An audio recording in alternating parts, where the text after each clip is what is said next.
வெயில் நேரத்தில் கிச்சனில் அதிக நேரம் நிற்காம இந்த மாதிரி ஈஸியாக சமையல் பண்ணி சாப்பிடுங்க. நெய் சேர்த்து பிசைஞ்சு சாப்பிட்டீங்கன்னு வச்சுக்கோங்க, இந்த வெயிலுக்கு அமிர்தமாக இருக்குங்க. வெயிலுக்கு வந்துட்டு நல்லா சிம்பிளாக சூப்பராக டேஸ்டியாக பண்ண போகிறேன் கோஸ் கூட்டு. வாங்க பார்க்கலாம். பொடியாக கட் பண்ணி எடுத்துகிட்டு வந்துடுறேன்.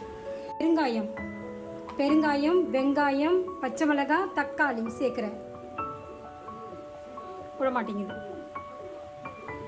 ஒரு சாம்பார் கரண்டி அளவுக்கு பாசிப்பருப்பு சேர்க்குறேன். பாசிப்பருப்பு வேகும் போதே இந்த கோஸையும் சேர்த்துடுறேன்.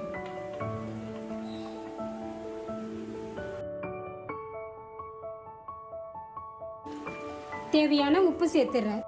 காரத்துக்கு குழம்பு மிளகாத்தூள் ஒரு அரை டீஸ்பூன் சேர்த்துக்கிறேன். இதையும் அப்படியே கிளறி கொடுத்துருவோம். ஒரு 4 சவுண்டு வச்சு நிறுத்தின பிறகு பார்க்கலாங்க. ஓப்பன் பண்ணி பார்த்துருவோமா? பாருங்கள், எல்லாம் அருமையாக வெந்து வந்திருக்குது பாருங்கள்.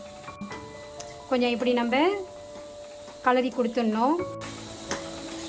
கூட்டு ஸ்ட்ரெச்சரில் வந்துடுச்சா? நான் இதுக்கு வடகம் தாளித்து போடுவாங்க.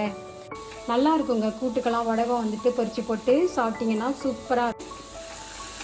சடனாக பொரிஞ்சு வந்துடுங்க வடகம். ஒரு கொத்து கருவேப்பிலை, பொரிச்ச வடகத்தை இதில் சேர்த்துருவாங்க. கூட்டு வந்துட்டு ரெடிங்க. அட்டகாசமான கூட்டு ரெடி. ஒரு 10 நிமிஷம்தான், இது வேகிற நேரம் தாங்க. அருமையான கூட்டு ரெடி. கொஞ்சம் தேங்காய் துருவல் சேர்க்குறேன். அவ்வளோ அருமையாக இருக்குங்க தேங்காய் துருவல். தேங்காய் அரைச்சி போடுறதை விட இந்த மாதிரி துருவி போட்டிங்கன்னா செம்ம டேஸ்டியாக இருக்கும். பாருங்கள், கூட்டு ரெடி.